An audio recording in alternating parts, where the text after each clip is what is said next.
Welcome to the Fantasy Football Garage. I'm Chris the Candyman, and tonight we've got a special show.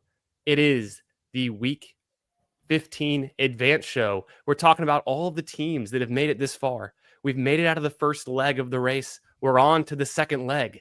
We've advanced. So we're going to review those teams, talk about Best Ball Mania, everything Week 15, all the ball. And a special guest right here, my man Cody from Off the Schneid. An extra special secret guest is here, a true ball knower. And yeah, man, how you doing? I'm doing well, man. Appreciate the last minute invite, and yeah, I had some free time. Let's make. I always got time for the candy, man. I always got time to pop in the garage, talk some ball, especially when it's advanced day. Plus, the sprint is actually in the final. You made the final if you're in the sprint. Love if it. you advance, you're in the final. So that's what's fun about that tournament. But yeah, I'm excited. I haven't talked ball on stream in months. Best ball playoff best ball is going to get going soon, so I will start streaming for that, as that's Okay. one of my favorite. I got fifth in the bigger mitten 2 last year, so that was Nice. pretty good. So this year I think it'll be fun. It's really interesting. Maybe we could talk about that. Maybe not. Probably not. We'll probably dig into some more relevant for today and this weekend type stuff. But either way, appreciate you having me on. Excited to chat some ball. Let's get into it. Anytime, man. Yeah, always good chatting it up. I do remember you being a big fan of the playoff best ball, even going into like last year and things. It's exciting time for best ball. There's a lot going on. It's like there's like 4 or 5 big best ball days of the year. There's the launch of Best Ball Mania. There's the launch of maybe the big board. That's probably not even as close to as big as some of these others. There's today where everyone advances from the first round. Like you said in the sprint, that's the final. I only drafted, I want to say 8 or 9 sprint teams, and I got 2 of them through, and one of them just barely missed. But I mean, that's kind of fun just to have 2 sprint teams in. So I'd forgotten about those, and I'm excited. And then, yeah, you said playoff best ball is here. They dropped even more tournaments in the last 24 hours. Those mittens and some of the other things I've been seeing Underdog posting. And then also, I was going to ask you, They dropped. I'm pretty sure I have the app open right here. Let me look. I'm pretty sure. Way. I actually have Unless they were teasing it, I'm pretty sure. We've got, let's see. There's so many tournaments open even for the week. There's Gauntlet, the Mitten, the Little Mitten, they the did. Summit, the Big Mitten. It's all open. Okay, let's go. Let's go ahead and let's bring that on stream. Let me just pop over here, add it to stage. Oh, don't mind me, just slow drafting my way through this scramble. Oh, I see you. I see you out there in the golf streets. I've ripped about like 35 scrambles so far. Most of them slows, probably like 10 or 12 of them fast. It's only been open for probably 10 days or so. Yeah. I'm a big golf fan, as you know, but I don't do well, and I won't be doing any of the scrambles. I am awful. Wait for the albatross. I am not doing any best out of those two golf. I am awful at it. It is so hard. It is super, super hard. Number one. And number 2, I just don't do well. And I'm not, I've said before, I'll say it again. I'm all for burning, a $5, $10 bill for fun or for content, but you need to volume those suckers, and it just doesn't make sense for me. But yeah, these just dropped. That is awesome. Yeah, exciting. I'm gonna dig into these a little bit. Yeah, digging into the structure. They're really just different sizes, right? Like different entry points. The Summit with 7,400 people, $15 3 max. That seems like a pretty good way to go with it if you're going to do some low volume. Like maybe I would get into that. The Little Mitten is a fun way just to test the waters. The Mitten and the Big Mitten are pretty standard stuff. There's no real difference between like the Mitten and the Gauntlet, right? It's just the size, right? Actually, there's a huge difference. There is a huge difference. So the big difference in playoff best ball formats, and what you really need to pay attention to, is if it's 2 of 6 or 1 of 6 advance out of week 1, because there's the 2 bye weeks, right? So it's very different strategies. It seems negligible, but it's not. It is very, very. It's a very big thing. So the Damn. gauntlet's 1 of 6, the mitten and the little mitten are 2 of 6, the summit and the big mitten even is 1 of 6, which is crazy. The big mitten Huh. should be 2 of 6. That's wild to me that it's Yeah, one of $100 entry, 1 of 6, 3-seat final is crazy. It's a small, very small tournament, less than 1,000 people. Okay, yeah, I totally hadn't even like, I haven't refreshed on it since last year. I haven't done the playoff best ball. I've consumed the content, but I think when it comes to this time of year, I just kind of dive into golf, and then I'm still hyped on my best ball and waiting for those. But I think, it's this year was the first year I really did the dailies, like the battle royales and the dog bowls. Yeah. And then so maybe it's the year to get into playoff best ball. So okay, so tell us a little bit more about, like, tell me a little bit more about obviously the bye week, the 1 out of 6 versus the 2 out of 6. Like, I know it's kind of obvious that you wouldn't want as much exposure to the players on bye, or maybe you just have to like build around it in a different structural way. Like, what's the kind of take there? That's exactly it. Because so look at last year, the 2 teams in the Super Bowl were the 2 number 1 seeds, right? And it's like, what's the math again? I can't remember. I'll look at it again and find it, but there's math on it that it's basically like a 50% chance that at the very least one of the 2 teams in the Super Bowl are going to be a number 1 seed that had the bye. Right. Right. So you Yes. do, but you obviously, it doesn't matter if you have the nuts, for the Super Bowl if you don't get there. So it's all about advancing out of your week 1, quote fingers, pod, and Right. then having as many active players as possible, right? Especially in the Super Bowl. So you want to have a minimum of 5 players in the Super Bowl, absolute minimum, no questions asked. You cannot build a structure any other way. So structure is Okay. everything in playoff basketball. The players don't even matter. It really doesn't. It's the roster construction is the most important thing, period, end of story, when it comes to the playoff best ball format. So Gotcha. you don't want to build realistically. I mean, you can take a chance. Let's say last year. Last year was pretty, like, we were fairly confident it could definitely be the Chiefs and Eagles, right? We were pretty confident, Sure. Yeah. especially Yeah. both being the number 1 seed. But how are you going to build a finals team, right, in the Super Bowl where you get there? Because you have to play 5 players, right? So you're playing 5 players. You have to kind of, and if you're advancing 1 out of 6, you only get 5 players, period. That's it. Those are your only options. So you're trying to advance a team out of your week 1, quote fingers, the first week pod, the wild card pod, out of 1 of 6 with the 5 players that you need to advance, essentially. Right. So you have to take some swings on Sure. guys that will not be there in the conference championship and obviously the Super Bowl. You have to take some players like a Lad McConkey That's last year exactly what is I a was good gonna one. say. I immediately Right. think back to Ladd McConkey. He plays one game, but he had like 30 points. Exactly. So those are the guys that you have to get in those teams and those roster constructions where you have the number 1 seeds playing each other in the Super Bowl, sort of a thing.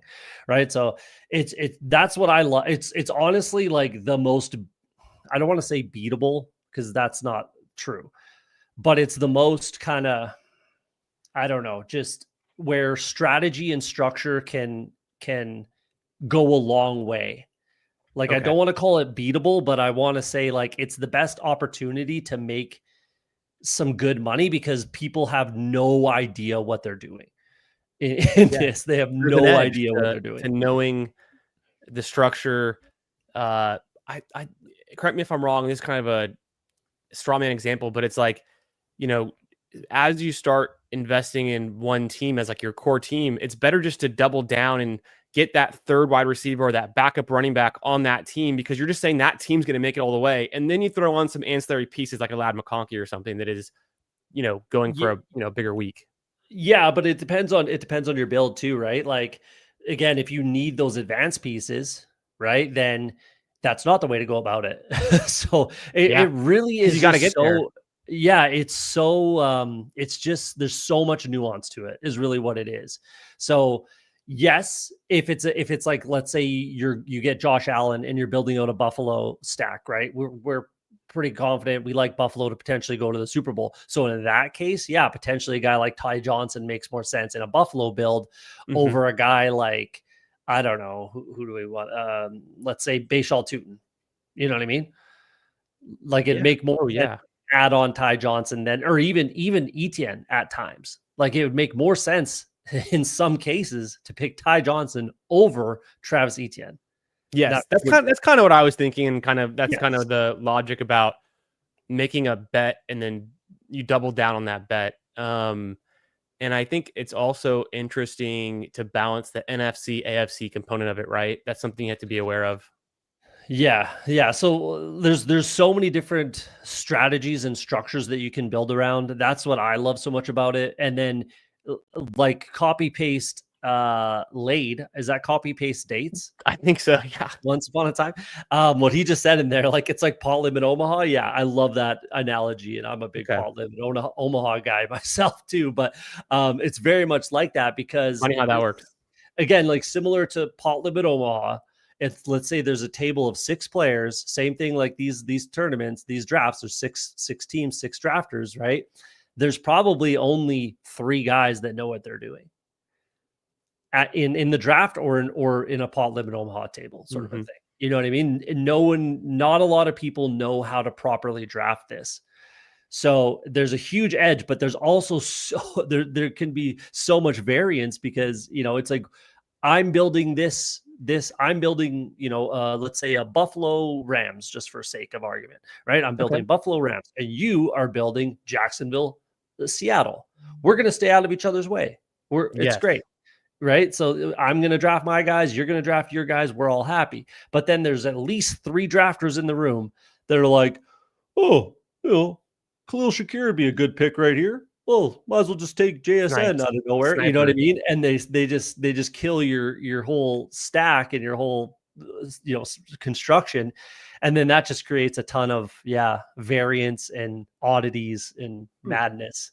So Do you ever go contrarian to the Vegas odds on Super Bowl teams in order to have a better draft outcome? So let's say that I don't know which team would be the least, and we're not there yet where we know exactly which teams are in the playoff, which is kind of part of the struggle of drafting this early. But yeah. assuming that Jacksonville's in, Mhm. and there's some high confidence that they're going to be in the playoff, and maybe they're the least desirable team, is there some strategy where like, you know what, I'm just going to bet a lot of my entries on Jacksonville cores this year because no one's going to snipe me on those pieces. I can build out nice Jacksonville core teams with other, side pieces. And that could be a way to get unique or, have a better path of drafting a complete team versus going for the Rams every time and you get sniped every other round. Yeah, like the thing about that is you'll probably be backdoored into having to do that on occasion. Like you Mhm. really don't want to specifically because do you actually think that the Jacksonville Jaguars will go to the Super Bowl? I think No, no, not a lot of people it's the do. Texans year, baby. Yeah, there you go. There's a team that potentially because of the defense. So last year, like you said, the Half joking. contrarian play for me, that's what actually I did pretty well in playoff basketball because I bet on the Commanders.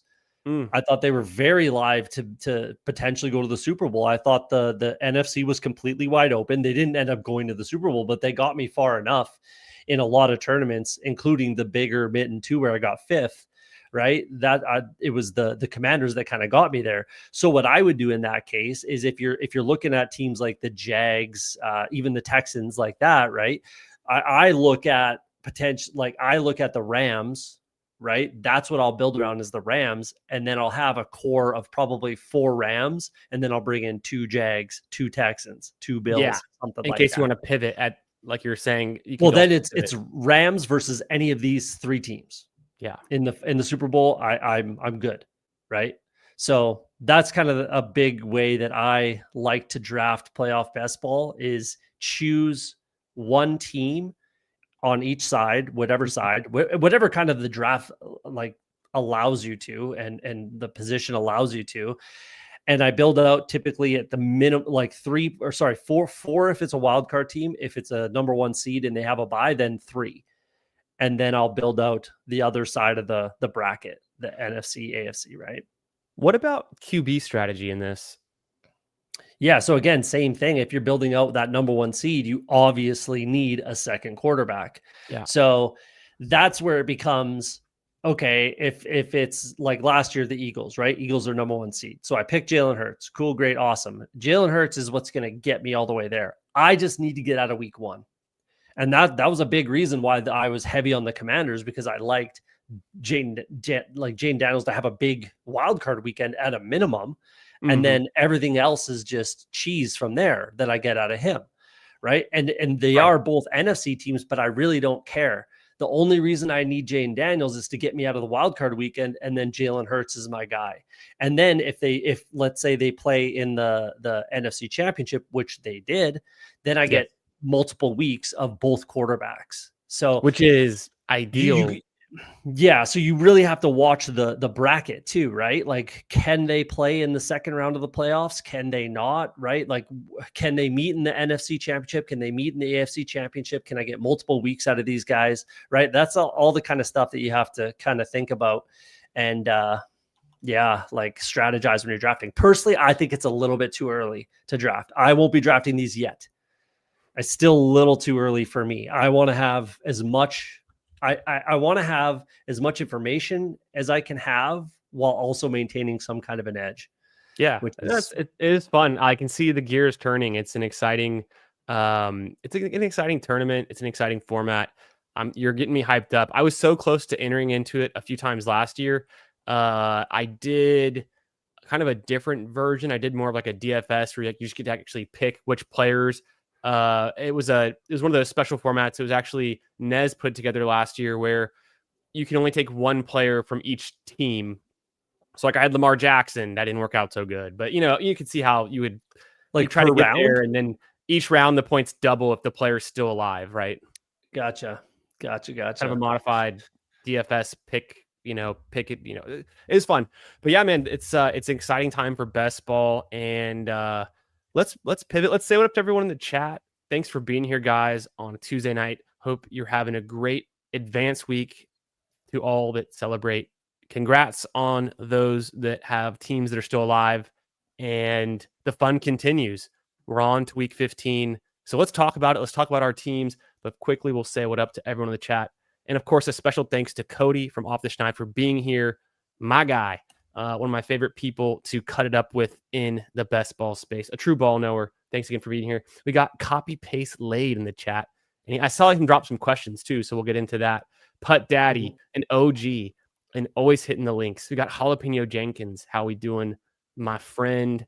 Who else we got in here? Anthony, good night, my guy. Good to see you. We got Neil Orfield from the Flannel Verse. What's up, fellas? He says, and then Index of Suspicion, which is exactly we wear our sunglasses inside so we can ship a team and take our asses to Cabo. That's the vibes. That's I'm all about manifesting that. And not that I actually believe in manifesting, but I also 100% believe in it. So you just decide, what you want your future to be and then make it happen.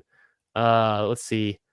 The Gauntlet Returns. LOL. The Gauntlet Returns is hilarious because that's where you avoid the risk of you draft the Texans and they, for some reason, don't make the playoffs kind of thing.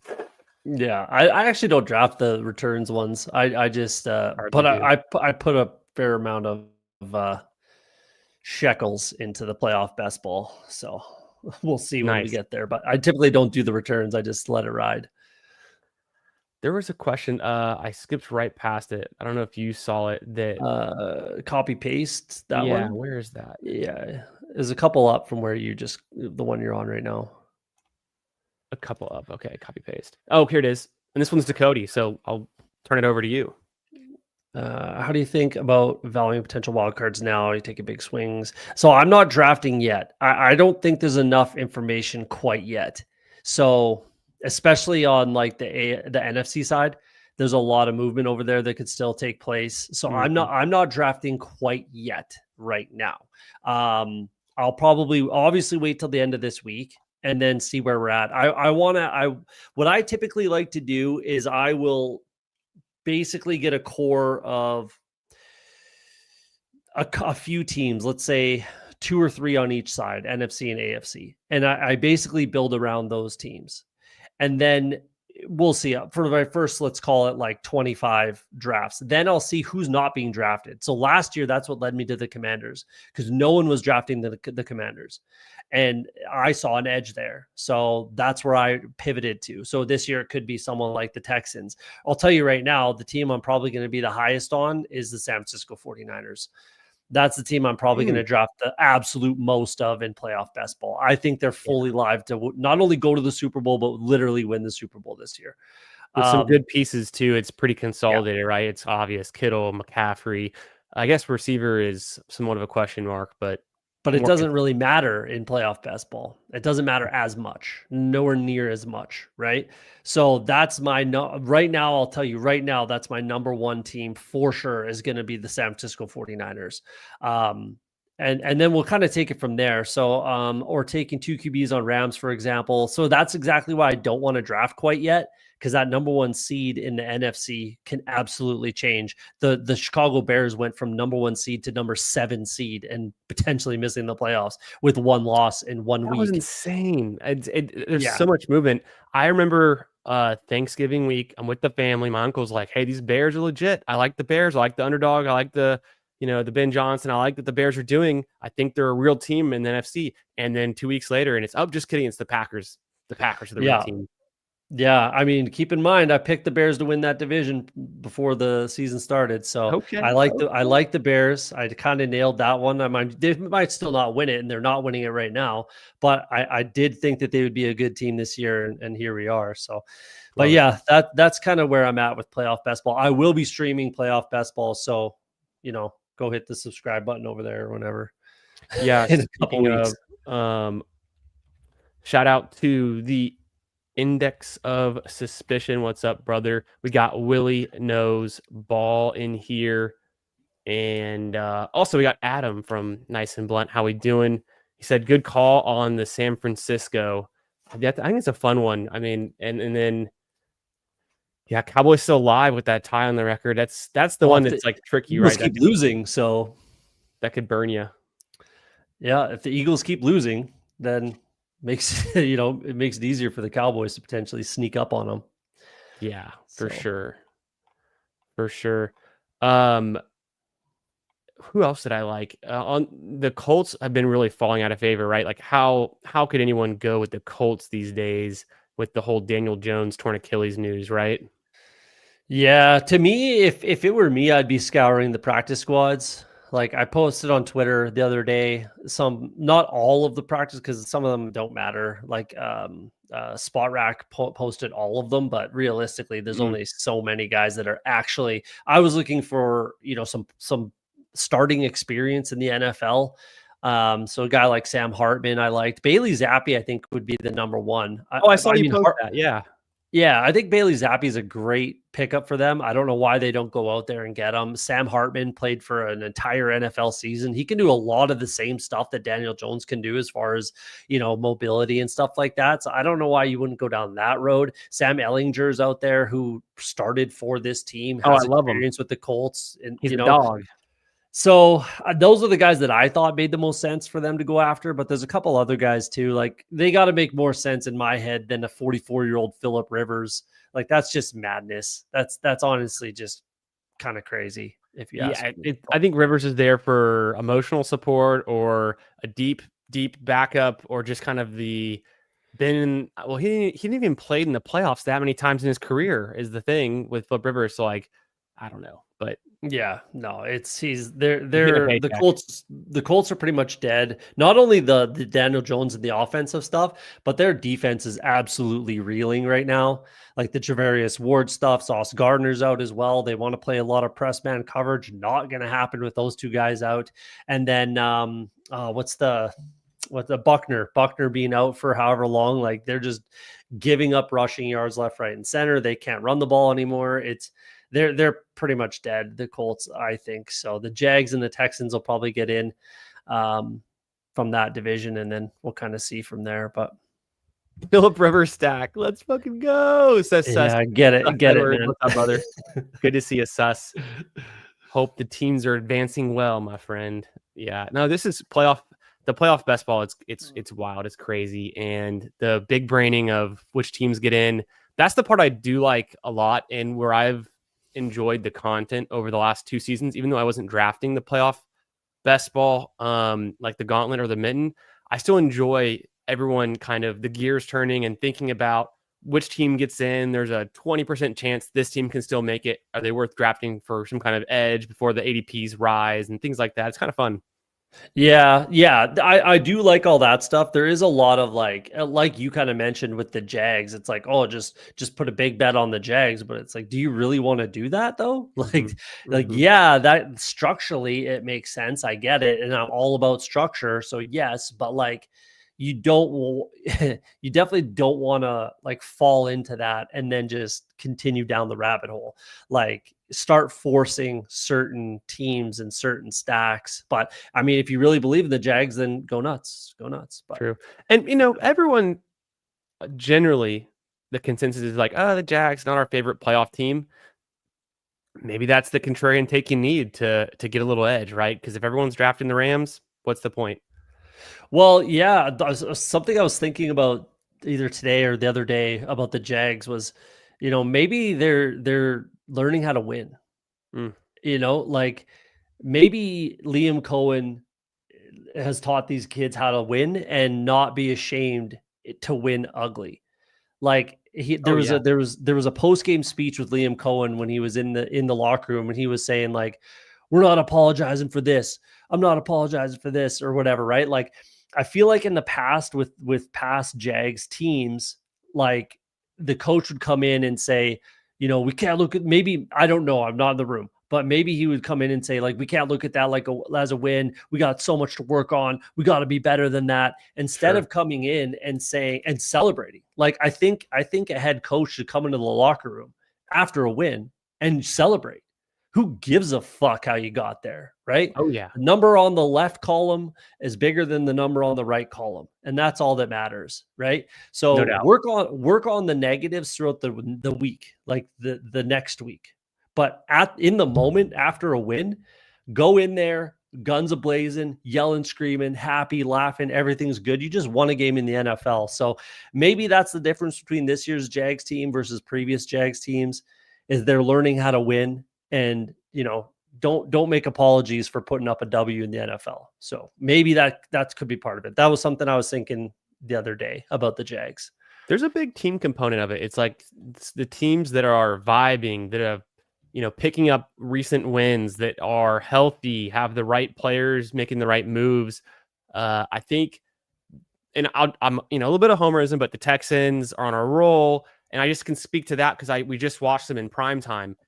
People took note of that defense to go, oh man, we knew they were a good defense all year, even last year too, but they just destroyed the Colts, chances of potentially getting into the playoffs, and that looks like a playoff matchup already. And you kind of see, it all clicks. It's like, okay, this is a team that has some pieces that could be a dangerous. I mean, who wants to play the Texans defense in the first round of the playoffs? That's like a nightmare scenario if you're the 2 or the 3 seed, right? Yeah, that like what wins championships, man. Like, and every year we see it. Like, look at last year. The two best defensive teams in the playoffs last year were in the Super Bowl, No right? doubt. And No and doubt. that's how it goes. You run the ball, you stop the run, you play good defense in the playoffs. That's how you win. So, teams like the Texans, the Packers potentially, the Broncos, the Jags defense is actually quite decent this year as well. So teams like that are going to be ones that I'm going to look at. I think the Niners defense is a little underrated. Bob Saleh does a great job. I think they're a little underrated Hmm. Hmm. considering all of the injuries that they've had, especially. But yeah, like defense wins championships. Health is the biggest thing. You mentioned it there. Like the teams that are going in somewhat healthy, everybody's banged up at this stage of the season. Everybody, but if you're relatively somewhat healthy and the week 14 bye week for the 49ers, kind of another reason, little Yeah. nugget in there. Give them some help. So yeah. Make sure you guys are also subscribed here. Hit the like here. Thanks for being here. Come say what up in the chat. Make sure you're also subscribed to Cody's channel, Off the Schneid. He's gonna be putting out some NFL playoff best ball content coming up. And if you don't already know, I mean, you guys already know him. So, but make sure you're subscribed. Also, shout out to Adam from Nice and Blunt in the chat, another great content creator in the fantasy football space and a true bro. And thanks for being here, Adam. Hope you're having a great advanced week, my friend. I saw some of your teams on Twitter. I think he also posted your screenshot too. Looking good, I think, is if what I remember. But I've seen a lot of screenies, a lot of screenshots going around, so it's hard to keep track. But Adam wants to know kind of thoughts on Cincinnati in this playoff format. Season's over. Oh, we're dead. But they had Joe Burrow back, right? No, we had to beat Buffalo, and we were the Yeah. craziest thing. I was watching that game. We're up by 11 points at one point, right? They get a touchdown, they get the 2-point conversion. Okay, they're going to score. We're still up a field goal. We get the ball back. Pick six. Okay, they get a pick six. That's unfortunate, but at least we got the ball back. 5 minutes left. We can march down, score, win this game. We end up getting our asses kicked by 11 or whatever it was. It was just like, yeah, it was very indicative of the season that we've had, and it is what it is. The season's over now. It's that we're dead. We had to beat the Bills there. If we beat the Bills, then we control our destiny, and it's actually pretty, beatable schedule the rest of the way for the Bengals, especially if they beat Buffalo in Buffalo. But now that they lost that, it's dead. It's over. They're done. They're done. So yeah, it's tough. I want them to lose the rest of the games now. Let's just get as high a draft pick as possible. Yeah.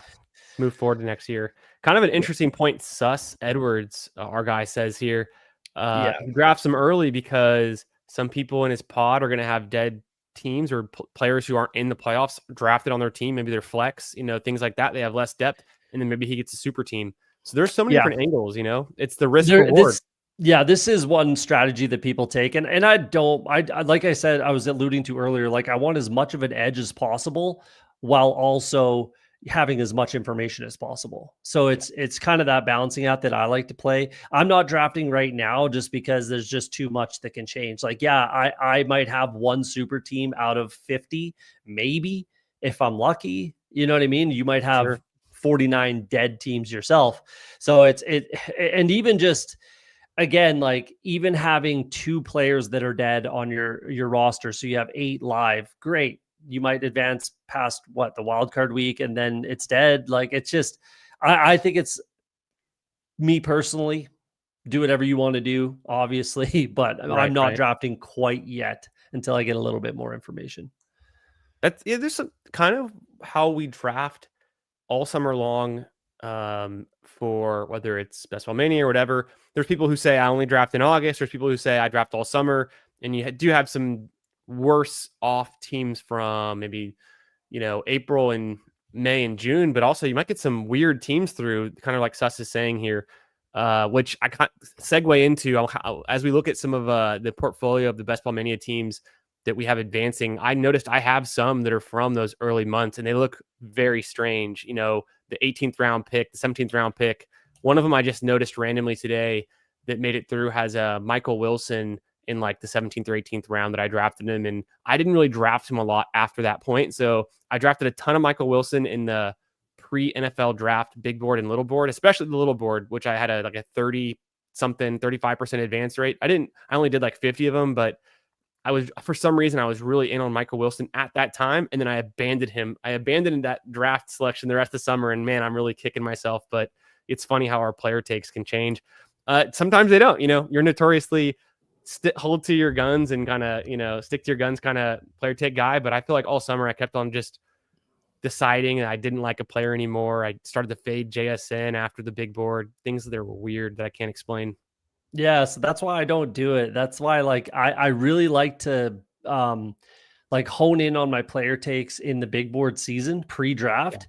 And then there will be small changes after the draft, obviously. Sure. But I still don't change the way I feel about a player. So, case in point, Parker Washington was my highest drafted player overall in the big board season.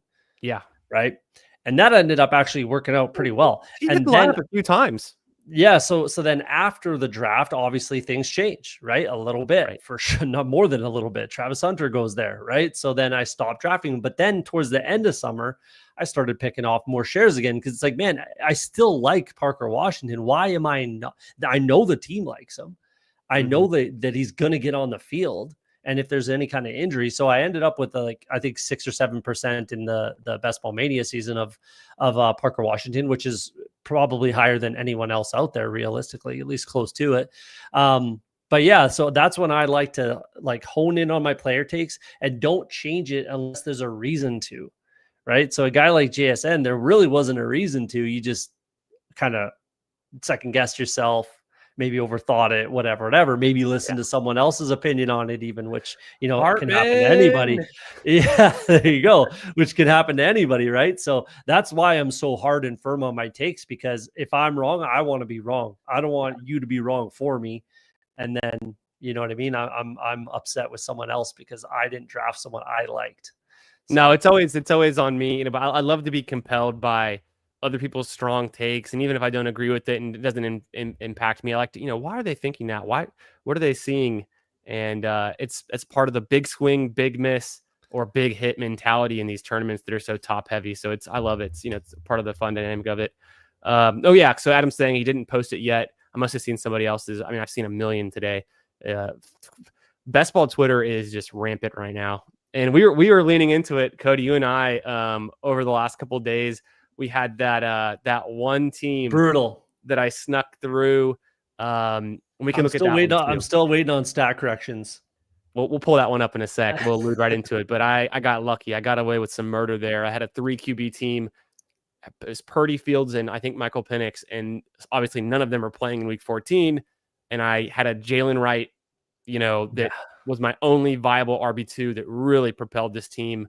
So we'll take a look at that. But nice. Yeah. And then with 0.3 with Isaac Tesla contributing that touchdown. Love to see it. I'm a big believer in Tesla. I've got 15% Tesla, and I have him stacked with Jared Goff on a shit ton of teams. So if the Tesla Jared Goff narrative is what you need to win Best Ball Mania this year, I might be doing all right. We got to check the teams and see how many made it through, though. Nice. Yeah, I have a good amount of Tesla as well. Late Nice. round guy, last round guy. Let's see. Willie was saying if you think you have foresight into how seeding plays out, it could be beneficial to draft now to get those combos that won't be available later. You think you need to mix in both early and late drafts? Yeah, I'm just saying, good luck with that is my thing. It's a big braining. You got to know ball. You just got to know ball to get that done. There are some years where like it's pretty locked up for second seed, whatever. But look at like what we just said about the Bears. It's wild this year. Emo, what's up? What's up, Tyler? How we doing, buddy? Thanks for stopping in. Always good to see you, my friend. And they got a toxic tower stream tomorrow night. Love tuning into those. The boys like to cut it up, talk ball. And so, yeah, toxic tower stream tomorrow night. Be catching that live. But yeah, the Texans, sometimes they're the butt of the joke for the league. And then other times the defense can win championships. They've gone on runs with strong defenses before. You just got to be good enough on offense. Maybe they can pull that together. Offensive line is still questionable, but hey, when you have a backup like Davis Mills, that might be the Nick Folk narrative to winning a Super Bowl. Who knows? It could be stranger things have happened, right? Davis Mills MVP of the Super Bowl. I mean, get your bets in now. I'd still plus 100,000. I almost bet the Cowboys to win the Super Bowl a couple weeks ago. They were 200-1 when they were 3-5 or something like that. I was gonna bet $100 because I had a couple bucks in the account. It would have paid $20K, but I didn't, and I'm kind of happy I didn't because it's pretty unlikely. But thought it was worth it. Yeah. What's up, Hulk Smash Potatoes? Hey, how we doing? Thanks for being here, everyone. We've talked a lot of good stuff. We've talked a lot of playoff best ball, which I love getting into, but let's hop over into this. I'm going to pull something over from Twitter. I hope this works. Boom. Okay.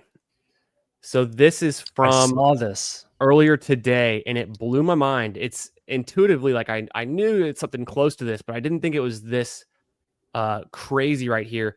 So PD at Diablo_2. Freaking love the username. I mean, one of the all-time greatest games of my life that I've ever played, Diablo 2, but neither here nor there. He obviously, of course, we're just looking at BBMDB.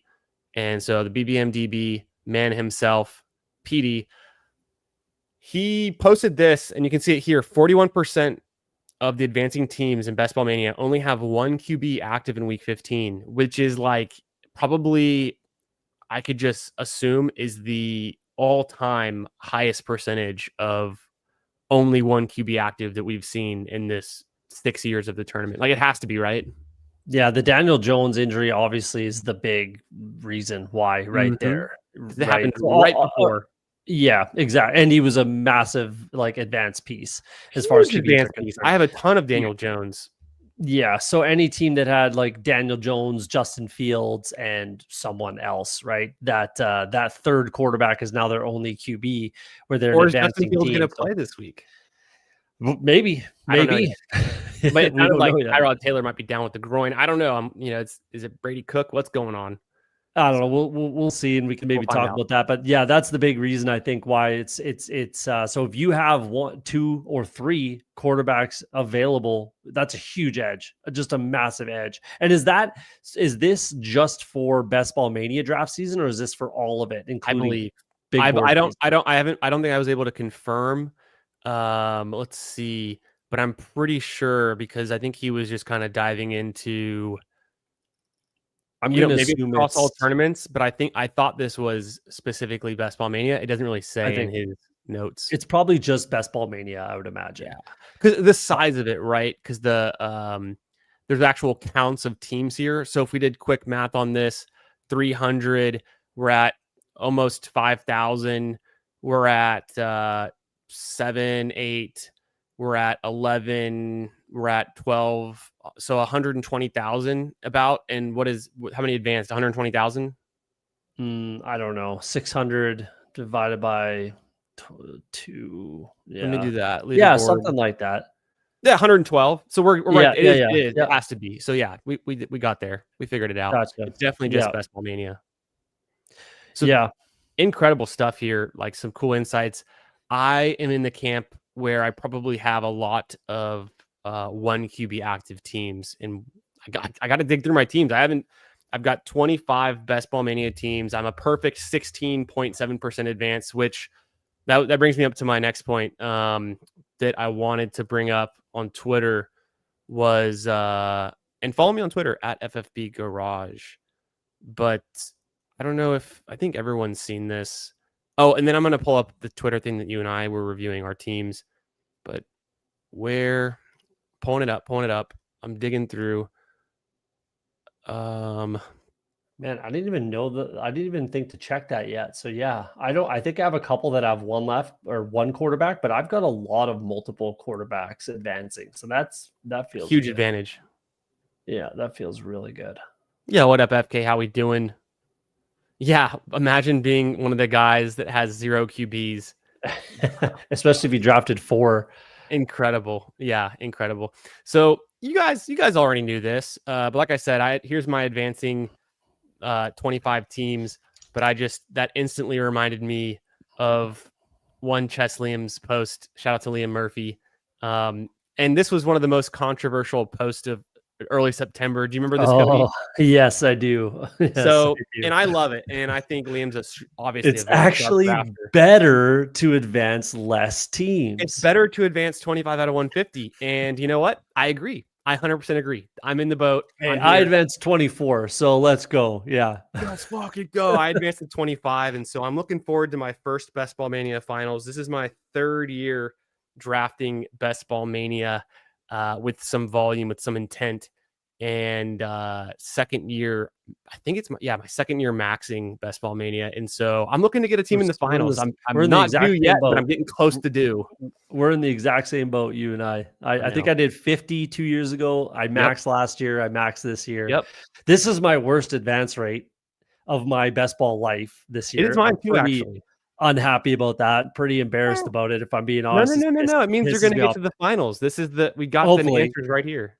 I mean, I've made other finals, but I've never made a Best Ball Mania final. So hopefully, yeah. But I did. We could dig into it. But I had a almost top 50 overall team points. It was 52.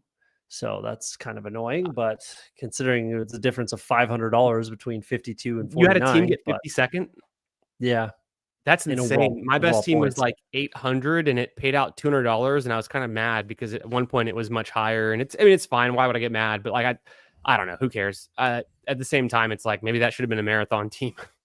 Yeah, yeah, that's kind of what I was thinking. Is I wish I put this in the marathon, but yeah, it's a good looking squad. Actually, I do like it. I hope it has a chance to get some legs under it, but we'll see. Now I'm gonna pull up. I want to pull up the teams that you and I had going on. I squeaked out a win in a bigger board, $100 entry with some super sharp drafters. It was like Chad Candles, Steve, um, and then the Razor 33. We had Dorito, Hawkberg, a bunch of Pepper Tony, a bunch of sharp guys, and I squeaked out into the fourth place there with here it is, defeating Fantasy Dog Pound, our guy Pat, by like 4 points in Monday Night Football. He had 4 Chargers. I had 3 Eagles, and it was the Saquon that got it done. So that was kind of a fun little thing that we were kind of just sweating out on Monday night. But what I'm actually looking forward to showing is this. There it is. Nope, not it. Got to find it. Yes, here. So a couple days ago, I was posting my YouTube in review. Shout out to all the great channels here. Of course, off the Schneid right there, my guy. Some ball knowing. We're looking, and I brought it up. I was like, hey, did you see that team? Of course, I saw that team. That team we're in. It's like Adam Levitan's in first. It was at the time. I want to say it was. Was it me in second or was it you in second? You were in second. I've been chasing. Yeah, I was defending, and you were chasing. yeah. And I had no quarterback. I had Penix injured, IR, Fields benched / injured, whatever. And then I had Purdy on bye, but it's a McCaffrey stacked Purdy team. It's a pretty nice team. I'm got to get QBs in order, but yeah, Cody's 24 points back, going into week 14. So we're sweating it out. Here is I think you posted the teams, right? No, or maybe I did. I don't know. Check my feed there. I don't know know. if I Maybe we posted didn't post the teams. We can definitely show them. No. But this is how it ended up. Look how close this is. 0.26 difference between advancing in Best Ball Mania or not. And that's just how it goes. I went and looked at my portfolio, and I had 2 teams that did not advance that lost by within 1 point. Yeah, I've got multiple. 1.6, 0.26 here. Yep. Within 10 points, I've probably got like the last week of the season. I only advanced 24 teams. 2 weeks ago, I had, I think, minimum 32. I think it was 34. Damn. In the last even just going into this last week, I lost 6 or 7 teams from advancing. That was brutal. I was a bad run out for me. You want to go up and to the right, but sometimes we curve back down. I had 30 teams advancing. I think the most I had was either 30 or 32, with like in between a week, and then I think the most I had was 30, like after the scores had settled.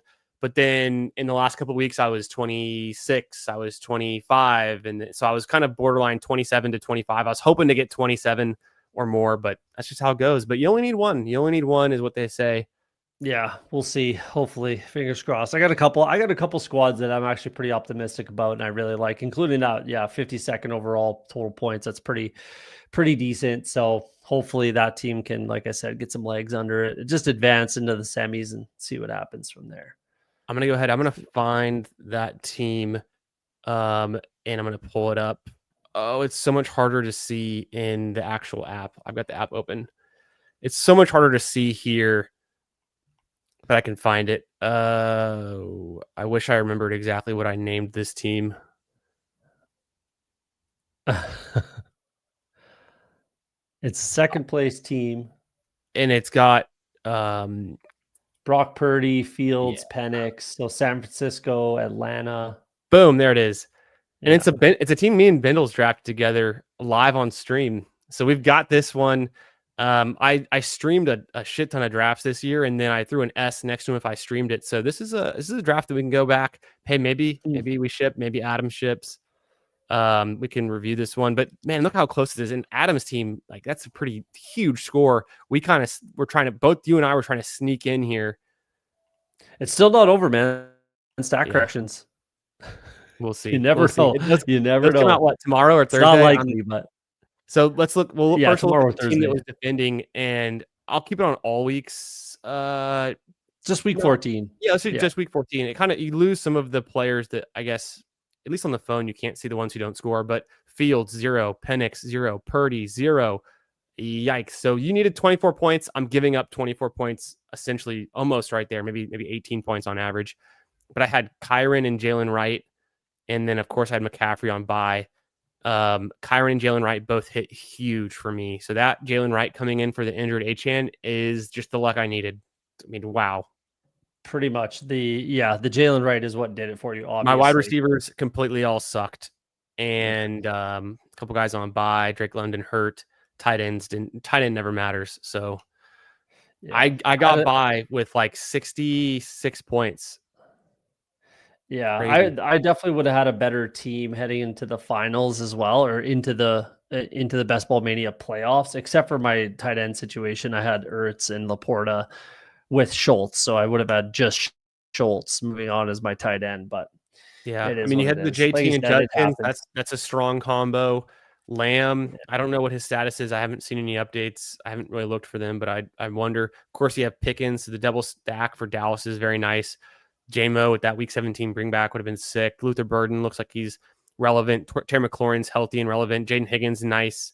Yoshi Voss, why not with Burrow back, and then Ertz going down Higgins like you out. said in Laporta, but at least you had Schultz. So it's tough, man. It's a good team. It's a good build, and just sometimes it's one or two points away or one or two players away, and that's just the nature of this game, right? We've seen it year over year. That's best ball, baby. Best ball, Yeah. some of the fun sweats. Let's catch up a little bit with the chat, and then I want to dive into some portfolio stuff, some of these advancing teams. We can view my portfolio. I haven't really done this on stream in a long time or reviewed it, but drafted a couple hundred teams, advancing about 100 teams. Not bad. Suck at baseline. I've got 3 more teams than expected. I'm like a 16.7 across the board, which is pretty fun. I'm very diverse in my drafting. And then so here we go. So not bad. I'm a little bored. I was crushing it. I should have kept some of that momentum going in the Did rest you of the not season. draft the leaderboard too? Because like whole Smash Potatoes said there, like I have like Mm-mm. 5 or 6 advancing teams because it didn't fill. So overlay Oh. teams. It's No, I was saving some. I knew I wanted to do the 150 on Best Ball Mania, so like I was surprised I fair, actually got to 75 big board and 50 little board because fair, I'm fair. mostly keeping tempo and keeping pace and making sure I understand the ADPs is kind of what I'm doing with those drafts. But it's just so fun to draft them too, right? With the rookies, Yeah, and then yeah. I did No, a that's bunch fair. of random other tournaments that are all across here. The $101 entry Nice, Dalmatian, and it's a 3 nice. max. I got 2 of those out of 3, which was sick. That's real nice. Yeah, That could be fun. I mean, yeah. one of That's those real going to the nice. finals could pay off the whole portfolio. And then the other one I liked was this German Shepherd. I ended up having 9 out of 20, which is pretty sick when it's 2 out of 12. So I got lucky there. I think I have to look at some of those teams, but I was just those were all drafted in like June, I want to say, and I was just on the right vibe or the right wavelength. I was just connecting the dots. Yeah, sometimes I said it over the summer too, and I say it every year. That's what I love about those time box tournaments is like you can just be like you said, like have a take for that week, that really does well. You know what I mean? Or you get kind of lucky maybe, but that's the beauty of the time box that you can just be, I don't know, firing on all cylinders. Certain guys are falling that you like, and you just are able to kind of put it together like that. So that's what makes sense about that German Shepherd and the time boxes. Period. So I like that. Yeah. I like that too. It's hammering some of those time boxes as long as you can fill them because I think the German Shepherd 2 is down here somewhere.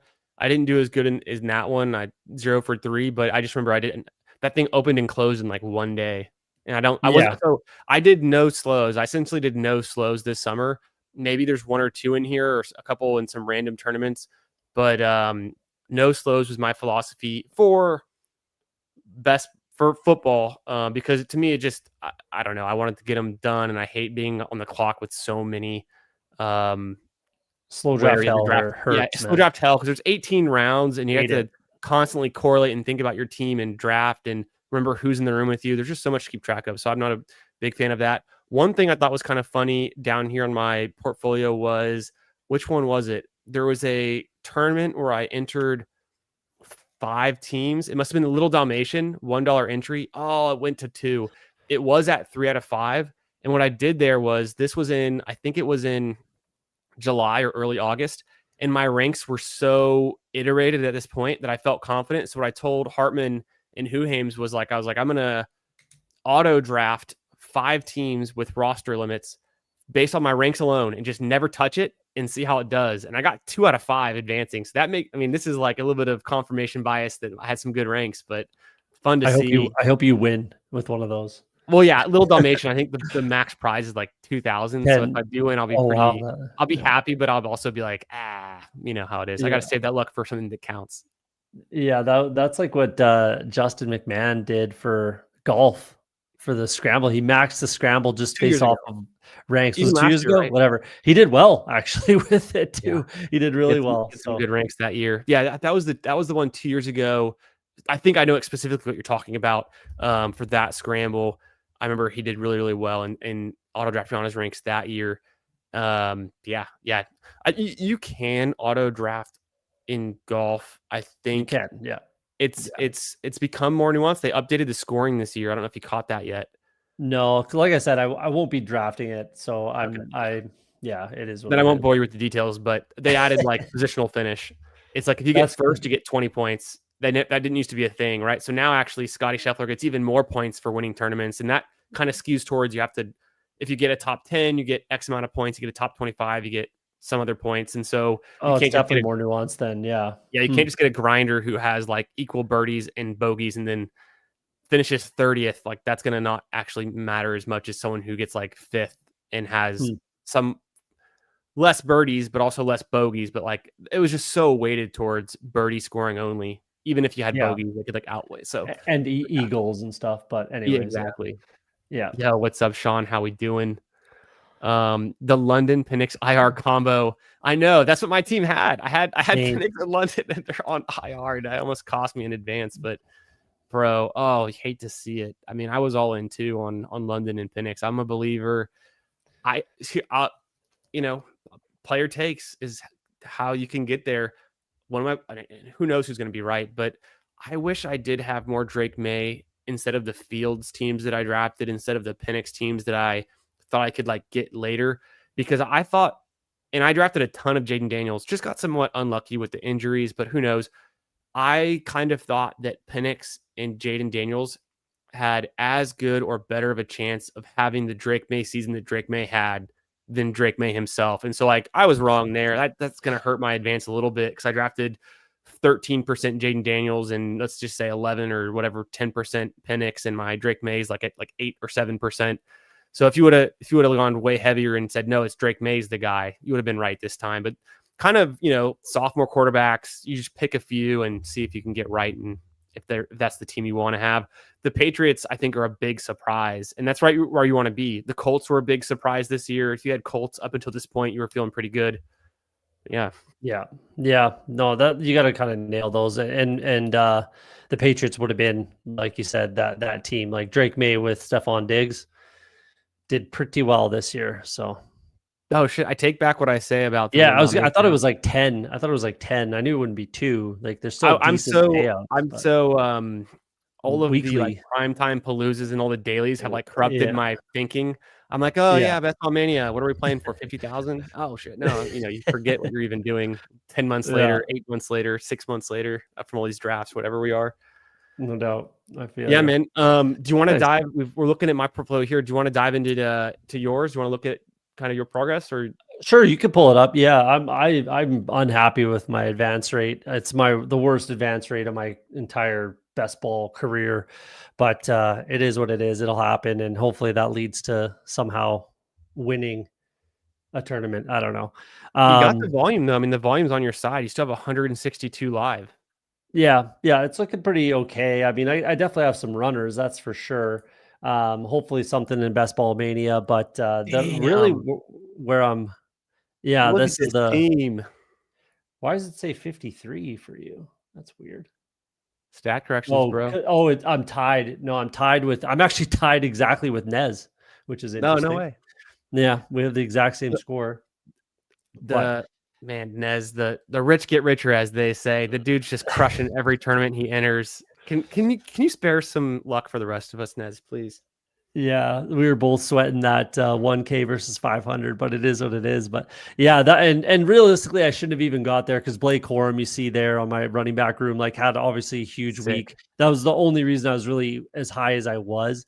Like having Cam Scatterbo still on the team would be nice, but obviously, the Achan Gibbs, Josh Allen, and Pickens you needed kind of everywhere and even JMO to an extent to kind of get there. Jake Ferguson was the number one tight end for a while. So this was a quality squad. I'm hoping it can have some legs in the playoffs, but yeah, like pretty much not a lot of dead spots besides Braylon Allen, Cam Scatterbo, but my other 4 running backs are in good shape. So yeah, we'll see. We'll see how she goes if Keon Coleman can get back on the field. But I mean, yeah, needless to say, this team is fucking sick, dude. It's 53rd, so overall, so it's gonna look good. But like Allen, yeah, Prescott, and then yeah, it's Scattaboo, but you got to get there somehow. You have Corum coming on strong. You have 2 of the best running backs you can possibly have.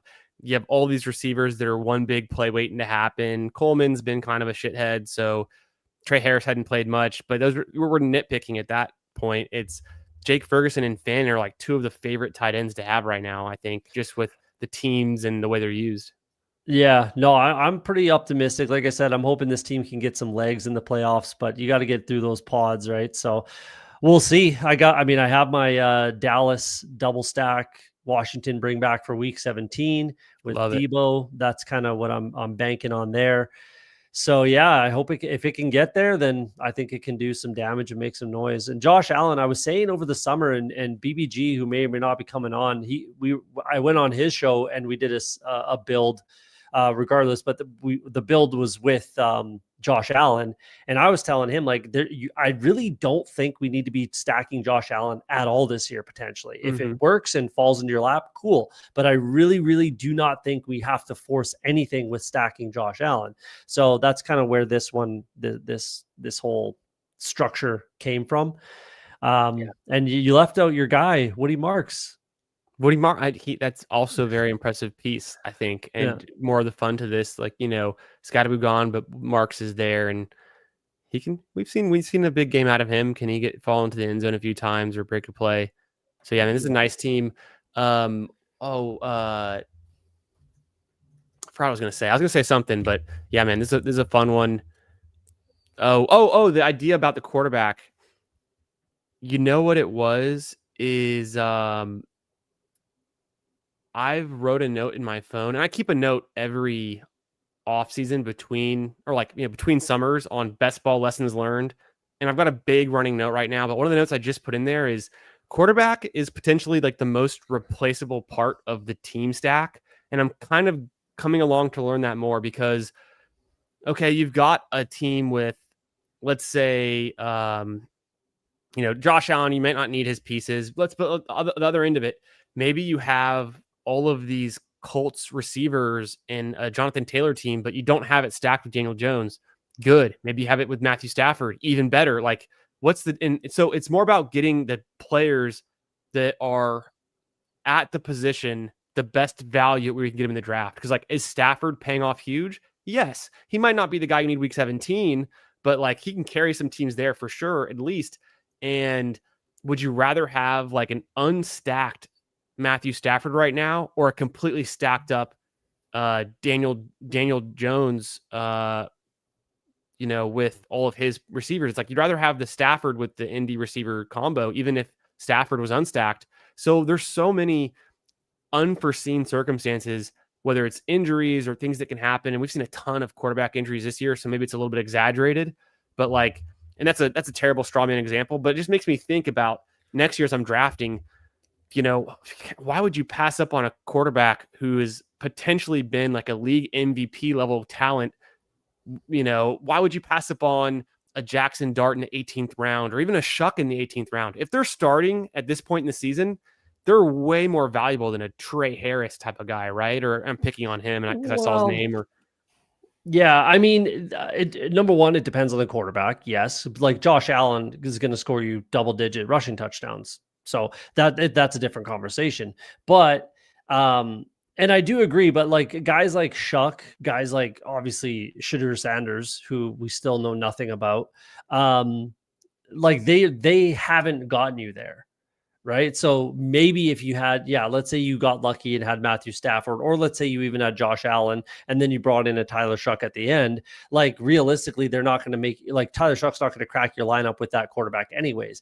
And if it was like Daniel Jones, Shuck, and Justin Fields or something like that, which you probably would have advanced a team like that, then you might luck box into it. But I don't disagree to an extent. I think there's a little more nuance to it. Like it depends on the quarterback. If it's a Josh Allen, a Jalen Hurts, then there's definitely a little bit of nuance with the rushing upside. But I think a lot of times too is like you have to be able to get there. So a guy like Tyler Shuck, you're probably not getting there a lot of times with him as in your quarterback room. Again, unless you took like a Josh Allen. So I guess if you did it that way, but that's a lot of risk to have Tyler Shuck as your QB2 in a 2 quarterback room with Josh Allen. But I mean, I don't disagree with that because yeah, like it's the old adage, just draft good players. And I think another point that brings me around on that is the opportunity cost where, and I drafted a ton of Jaden Daniels. He got hurt. The fact that you draft Jaden Daniels in the 3rd round, he's still as likely or even more likely because he runs a lot and he's thin, but as any other quarterback to get injured, right? You get a quarterback in the last round, the odds that he's going to get injured is essentially the same. Maybe he's not going to start. Maybe maybe it's he's competing for the job like a Shuck or something. But the opportunity cost of taking Jaden Daniels is you can't get James Cook, or you can't have Breece Hall, or maybe you can't have one of these other players, JSN, that goes in that range. Versus where Stafford's going, you're losing a Trey Harris. That's kind of the opportunity cost part of it that I've come to realize. And as I've looked at the scoring every week in more detail by position than I have before, I realized that only a few weeks this season did you have to have one quarterback to win a slate. And imagine every week is like a week 17, a version of it. There were so many weeks where the dog bowl qualifiers was 3 different quarterbacks and they all scored within 1 to 2 to 4 points of each other. So quarterback scoring is replaceable. What was not replaceable was the running backs. You had to have the right running backs almost every week. If you didn't have the highest scoring running back, you were not going to win a large field tournament. The receivers were actually somewhat replaceable, but had the same argument. If it's a Puka week, like we just saw, you had to have Puka, or you would have liked to have him. If you have maybe another piece like Gibbs, you might be able to substitute a little bit. And then there was very few weeks where tight end mattered. There's some weeks where McBride can separate. There's some weeks where someone scores 2 touchdowns. Most of them, the tight ends, didn't matter at all. You could have had a 4 point from your tight end and still been the best team because you had the right running back and you had the right flex piece, which is usually another running back, or it could be a deep wide receiver. But so it just got me thinking about, how can you replace points on your lineup, and position matters so much. And so as I go into 2026, I'm just already thinking towards, I need the best player in my flex, and then I'll figure out QB and tight end later. And if it correlates, great. If not, hopefully they're healthy. I don't hate it. At some point over the summer, I was having that conversation with someone because I was avoiding elite quarterback this past draft cycle. Right. I have a fair amount of Josh Allen, as you see here, because that was the only guy that it's like, this dude could legitimately carry my team, not only through the regular season, but also through the playoffs. But beyond that, I was exceptionally low on Jalen Hurts, and I was very, very low on Jaden Daniels, where I was looking for quarterback value. And I said it time after time, week after week, episode after episode, rounds 8 through 12 quarterbacks. And I think that's been the proof has been in the pudding for years in Best Ball Mania. Every year, the winning team in Best Ball Mania drafted their quarterback in those sweet spot rounds, 8 to 12. 2 years ago, Joe Burrow. Last year, Jaden Daniels. Right? Even Josh Allen, when Liam won, Josh Allen was in that conversation.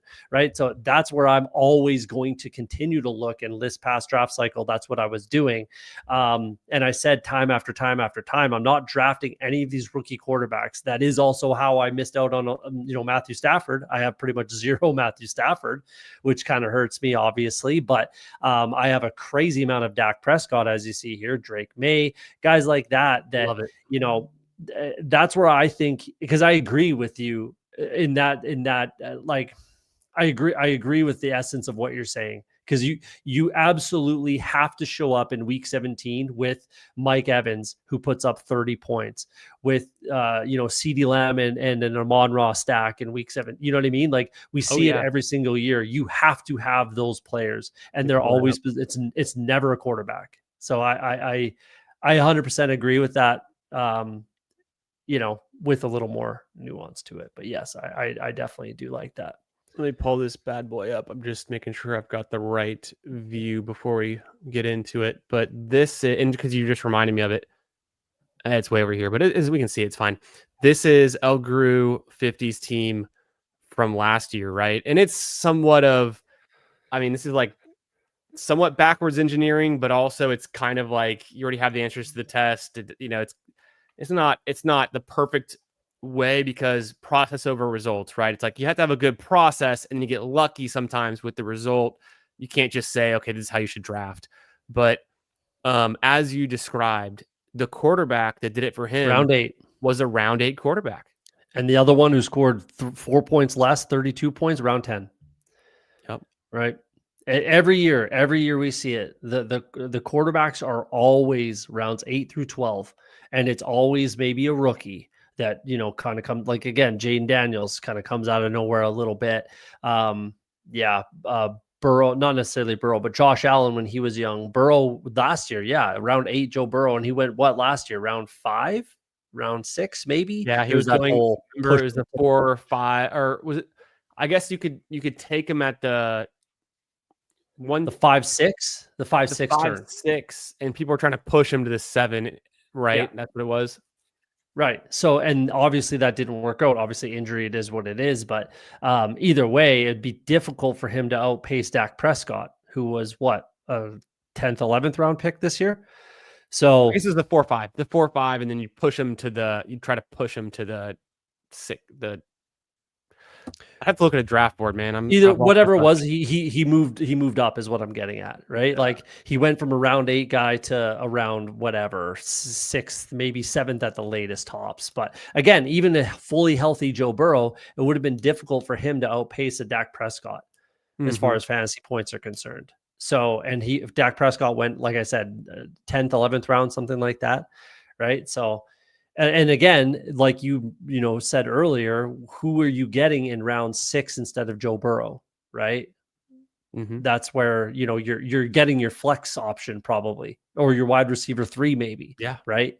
That if you pull up, there it is, El Gru. Let's say you're getting T. Higgins for 34 points that you absolutely have to have.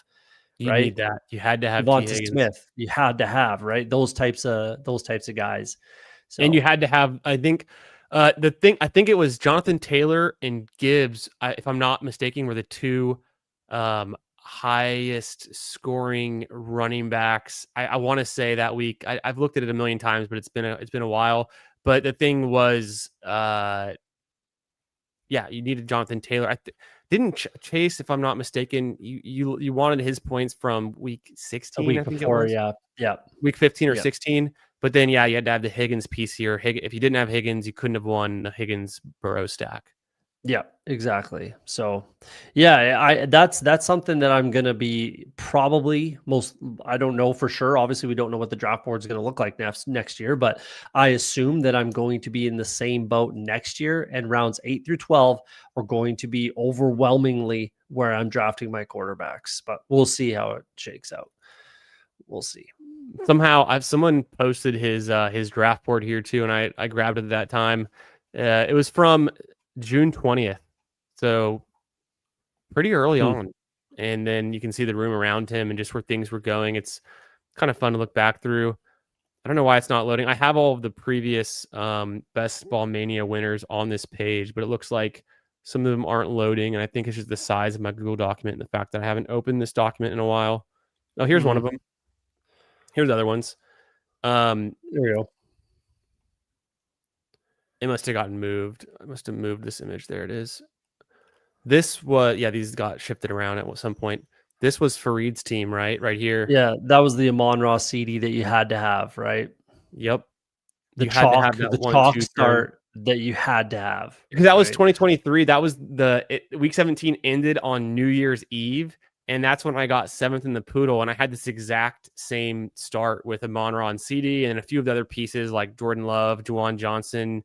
I had on my team, and that was a fun. I paid for a round of drinks that night, and it was pretty expensive on New Year's Eve. We were on Bourbon Yeah, Street. It was the Texas Washington game on Bourbon Street right. for the Sugar Bowl for the Nice.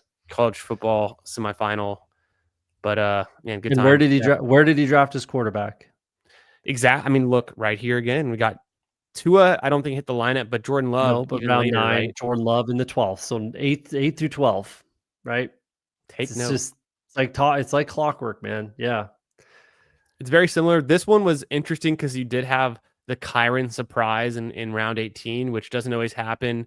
Because it was the Puka year as well. He Yeah. didn't actually have Puka on this team. You have Jaden Reed, rookie season, going for 24, hitting the lineup was pretty important. Again, James Conner's been on like every lineup for the last, I think, 2 or 3 years that have won, but probably not this year. Yeah. No, definitely not this year. Well, you never, because Definitely. look how many dead roster spots.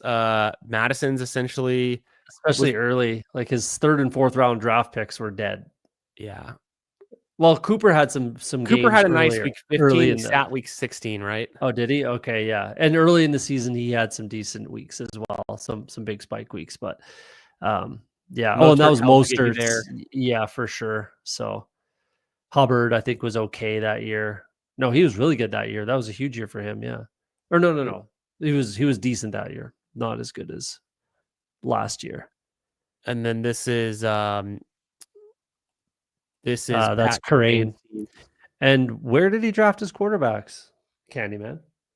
Well, he's got Tom Brady in the 8th round, but he also has In, 2 in the in 12th round. in what round? In what rounds? For Right? that 8 8 through to 12? 12 8 through range, I 12? think we've learned is pretty important for this. You And then know? Daniel Jones in the 14. So just mid to late QB is the formula that is consistently winning because you have to win the flex. You have to have these guys, Yep.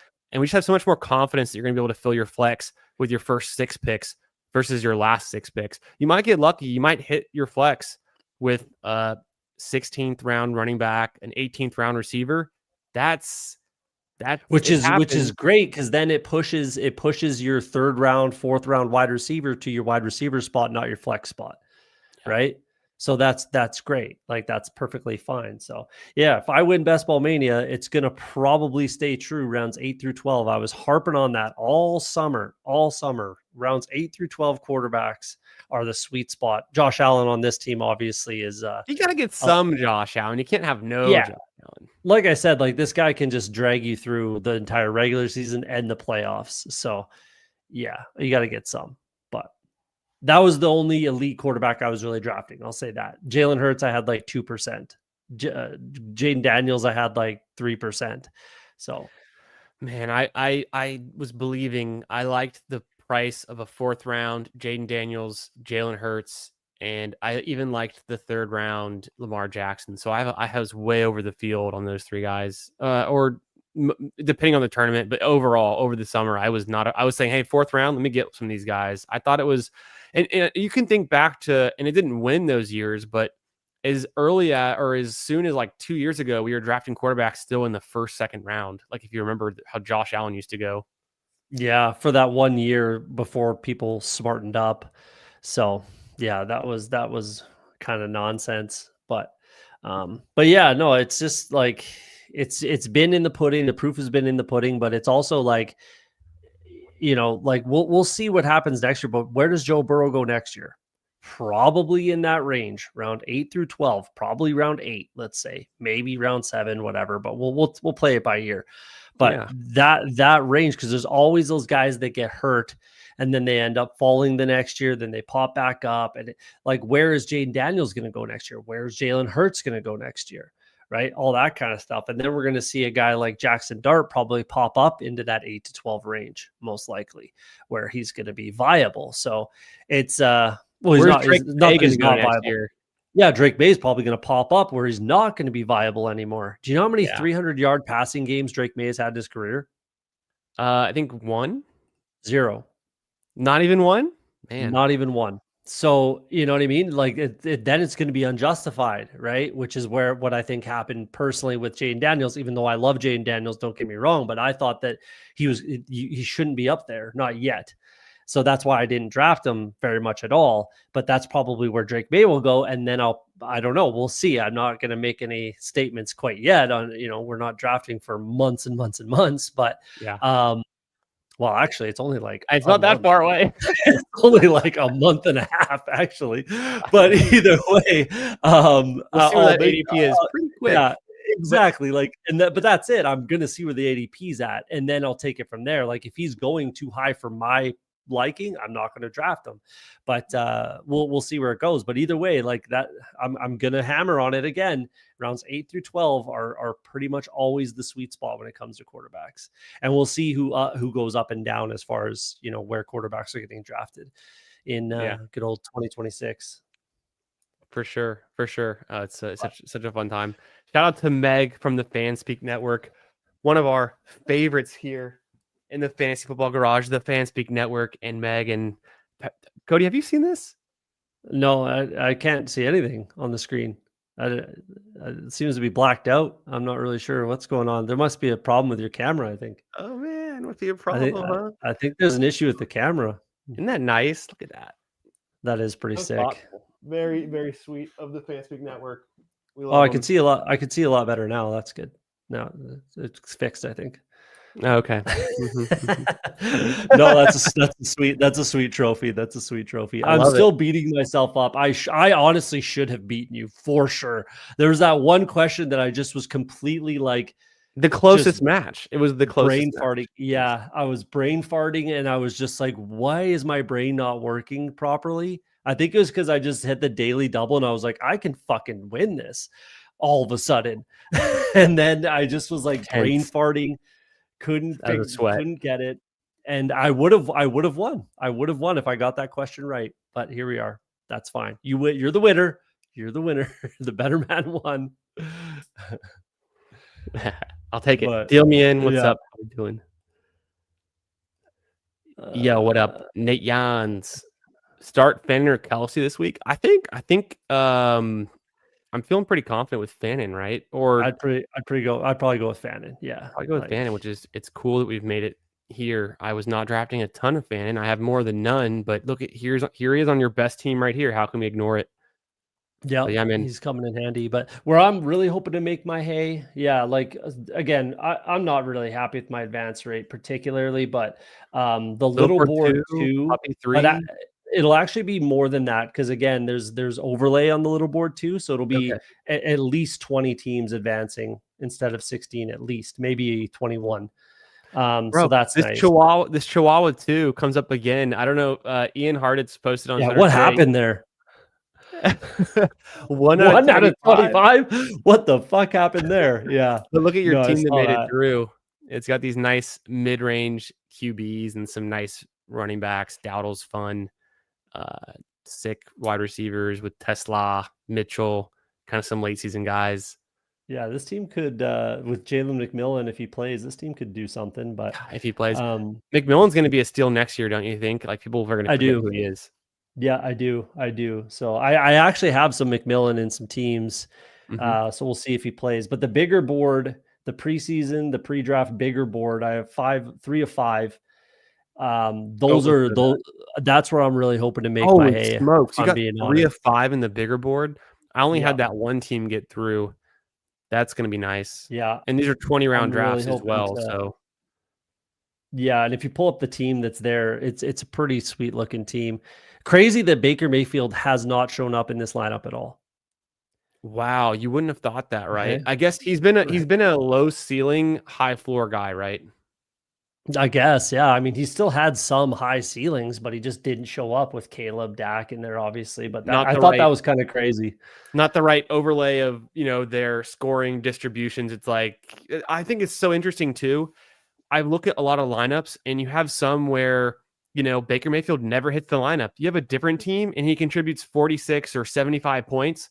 Like the overlap of the scoring distributions by week is such a nuanced thing to try to, like, it's almost impossible to predict, but like that's like kind of the next level of like where best ball is going, is trying to understand like maximizing your weekly overlap.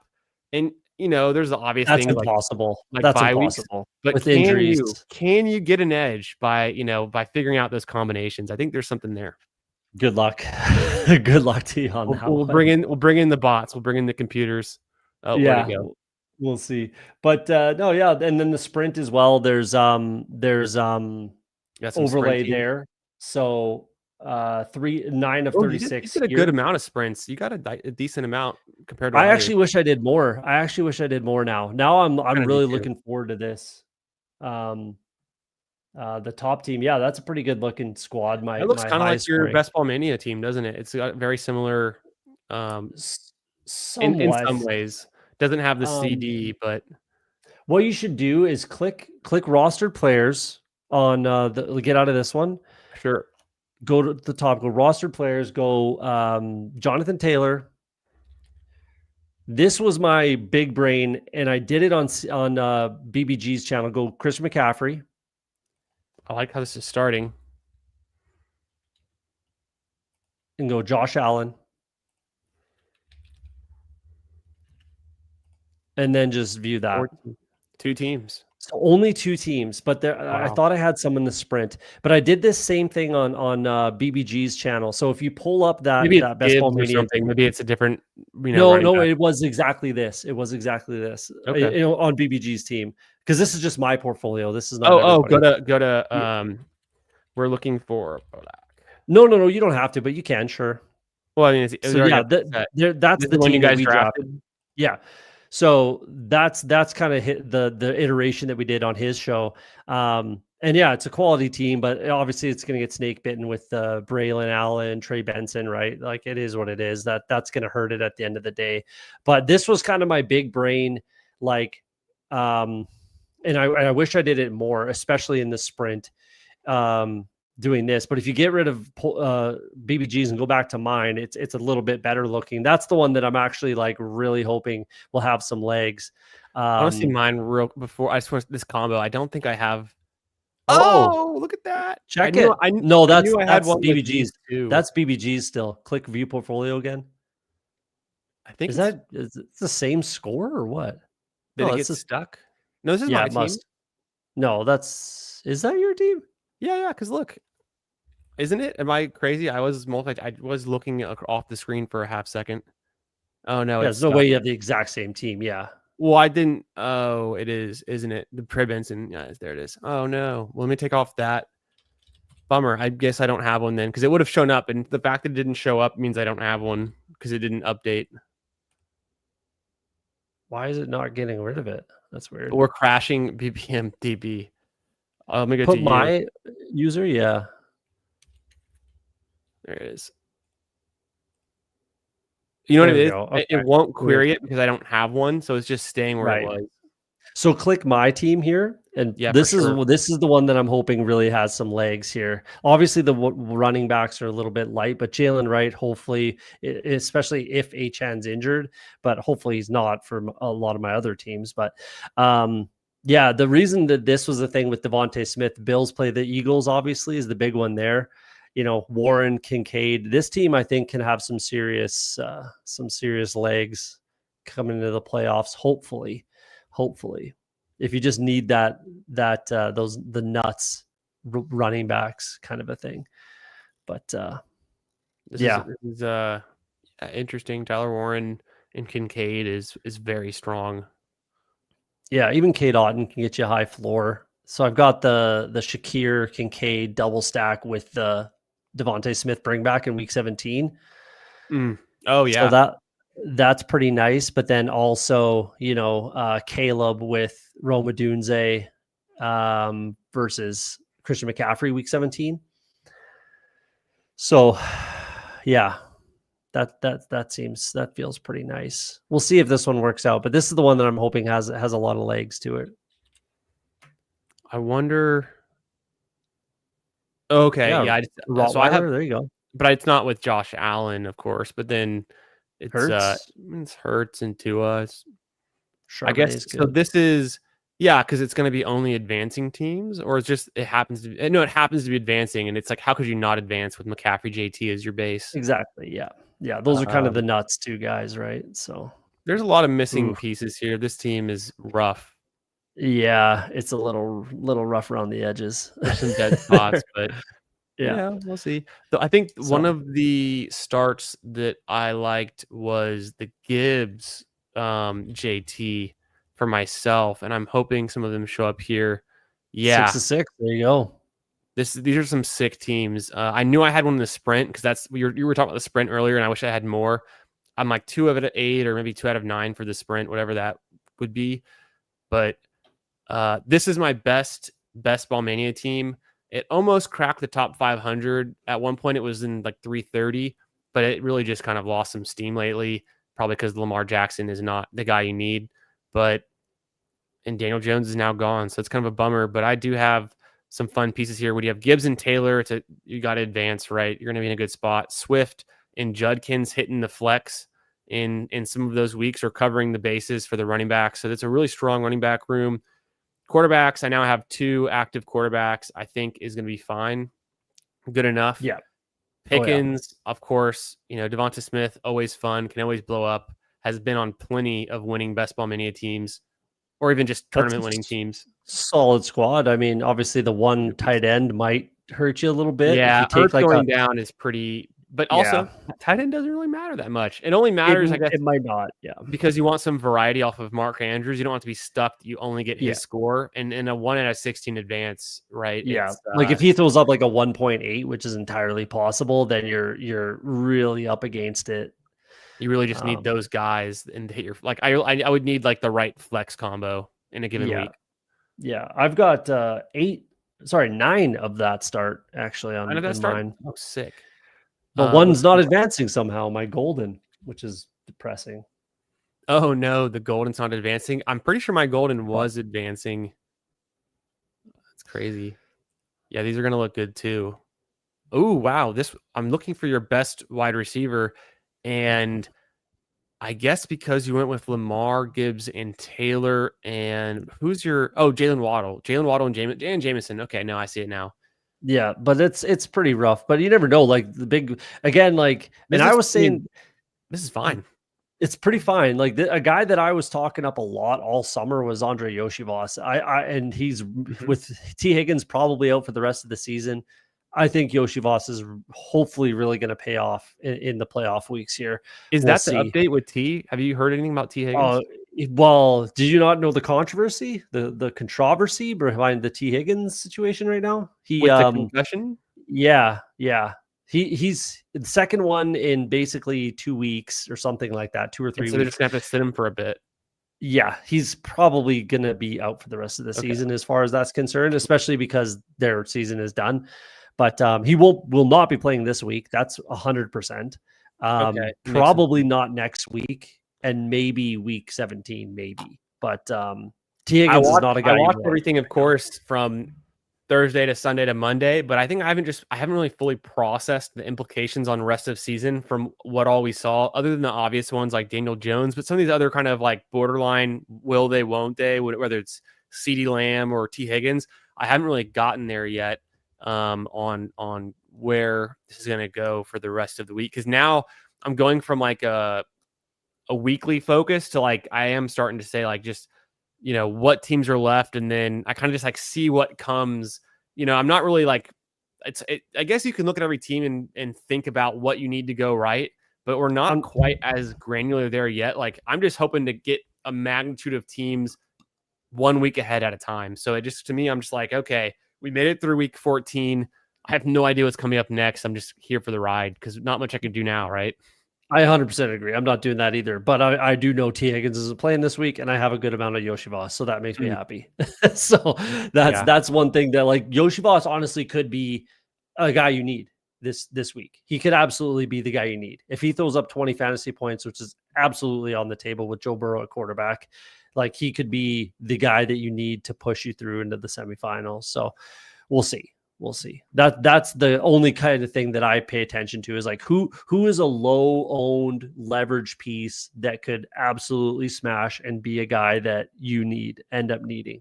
And I think Yoshibas is one of those guys.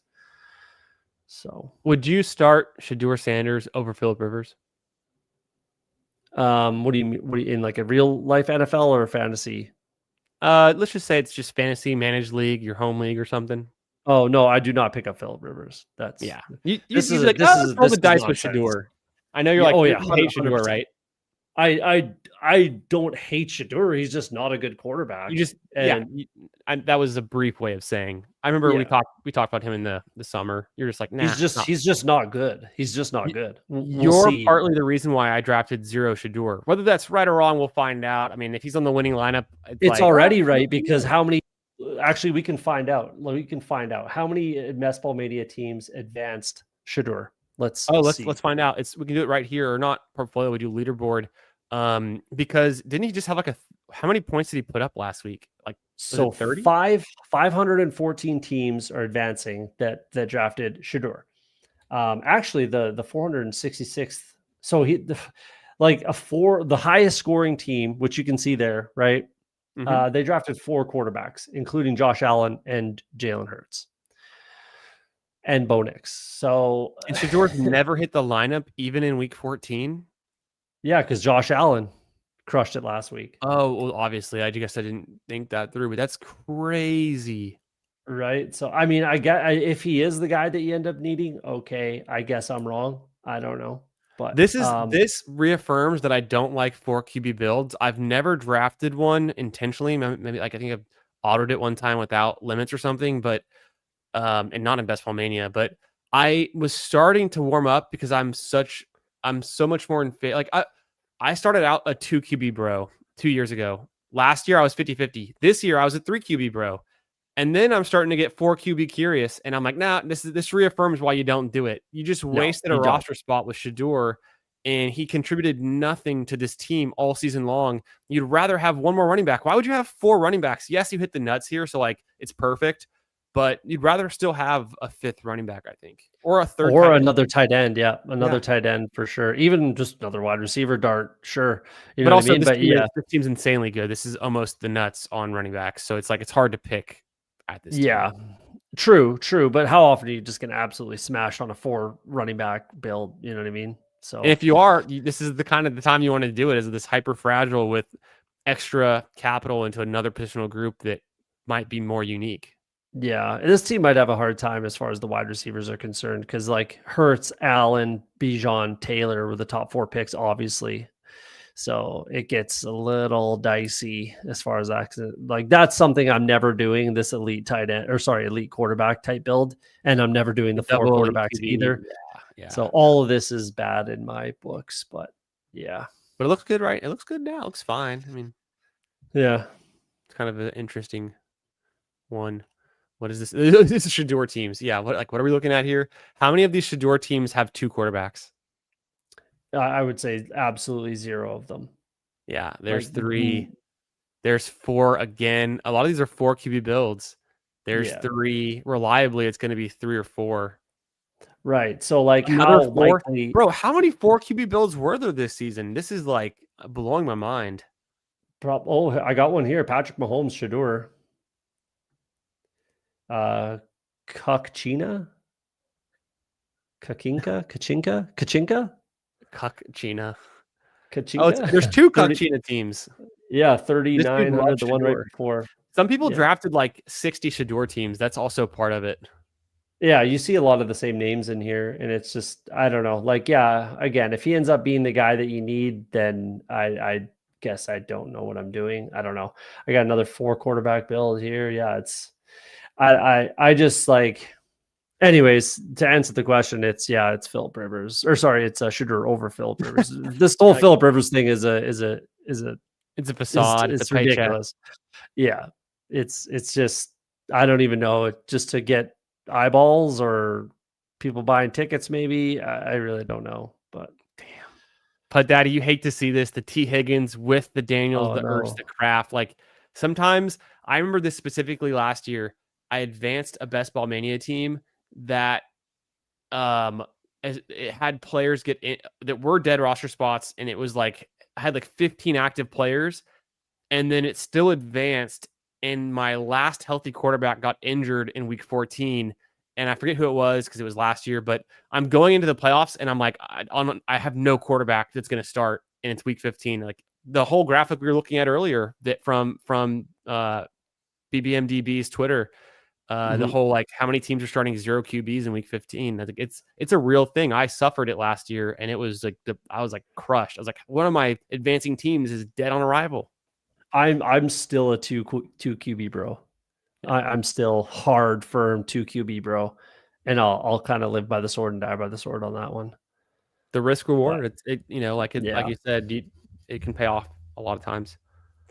yeah. Yeah, what's up? How we doing, Billy? And we got Hartman in the chat. Good to see you, my friend. Hope you're having a great All right, Tuesday. what's Hope up, your man? advances are going well, Hartman. We'll catch up soon, I'm sure. Yeah, Jameis Winston. Oh yeah, yeah, tough. The quarterback carousel, man. It is a tough year for QBs. Yeah, yeah. Every kind of year is, to be honest, but Yeah. Let's see what New Collector was saying. What's up, New? The number of teams, the users for Shador. So yeah, some of the teams were just going hard on Shador. Was like a thing. Yeah, what's up, Mark Twain? Good to see you, my man. Hope you're having a great week. Who gets it this week? Kincaid or Likely? For me, it's got to be Kincaid, right? You just kind of keep firing on Kincaid. Is he the one you yeah, want? yeah. Especially like the Patriots actually give it up to tight ends, don't they? I'm pretty sure. I So used to know earlier in the season. I'd have to review something now, and I don't have my favorite thing pulled up. And actually, Jake Seeley doesn't release his. Well, I guess we have like a whole season of data. I was going to say he doesn't really re-release the new data until Wednesdays, but we have a whole entire season of data. There's not much we need to figure out left. that's Going off really my close memory. though, because the Bengals definitely give it up to tight ends too. So Oh that's yeah, actually they're super, averaging super like 21 close. points to tight ends. Yeah, that's super close. I don't particularly think you go wrong, but hmm, that's super close. I don't think you can go wrong there. I think either way, Kincaid or Likely is fine, realistically. Oh, the Um, deep dive stuff. I forgot about that. Yeah, we haven't even explored. Um,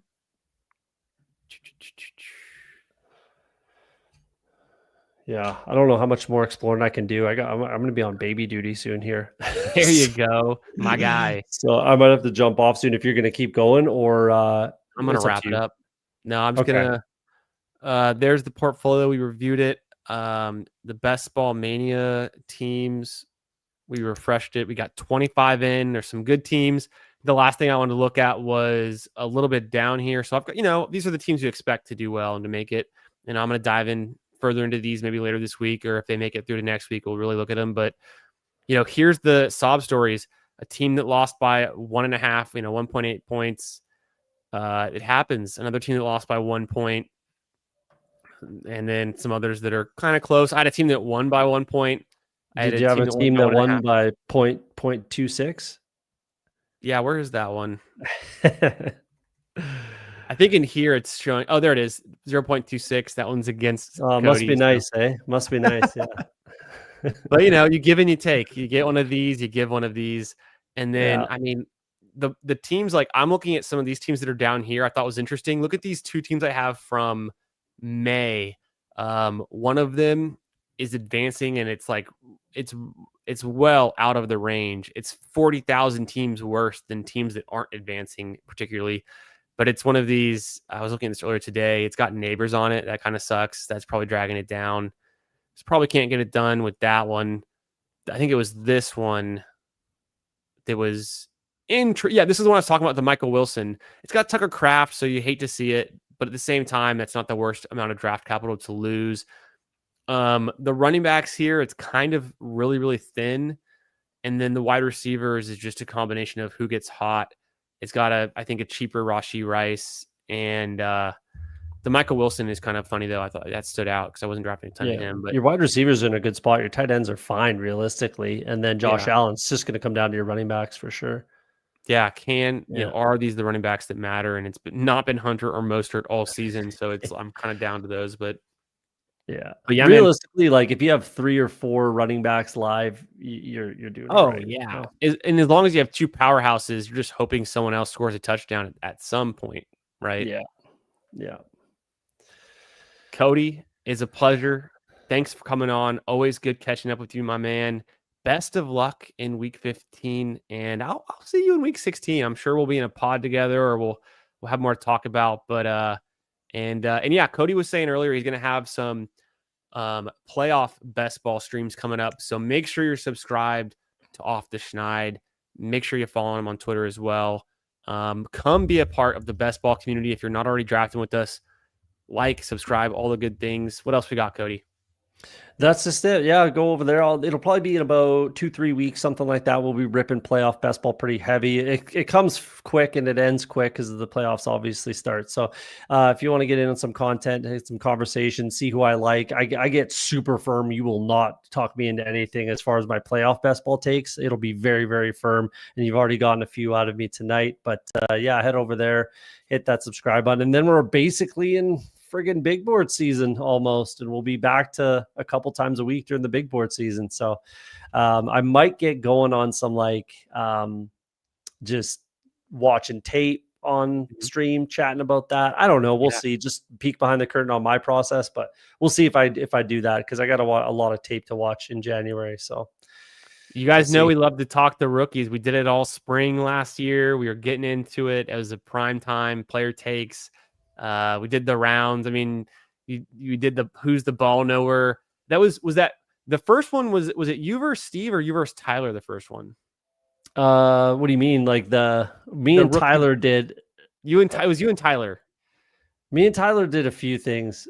Me and Tyler did a few things. But he's got fucking autism, I swear to God. Like he's just like, and I'm like twice his age, so I've gotta like, it's like we gotta have like a blind, like, show your answer or something like that, not just like who can answer it faster, because that kid's just Rain Man with his recollection. It takes me like at least 3 seconds to think about, where did this guy go to school? That's what it was, is where did certain guys go to college? And my defense is it wasn't hard enough. So yeah, we're going to get into all of that, the rookies, and then of course we'll have more clips like this one to show by next spring. Just rolling with, that was T-Mac there. I mean, I was so hyped on him. He's had some good games, but could have been a little bit better. And then of course we had like a million of these things. Like that's peak. That's peak pre-NFL draft best ball. Is just getting overhyped on these rookies, right? We love it. It's my favorite time of year. Yeah. Always a pleasure, man. Thanks for coming on. We'll talk again soon. Make sure you guys leave a comment after. Let me know if you have any questions for this week. Sit starts, all that good stuff. Good luck in week 15. We'll catch you in another one real soon. Peace out, guys.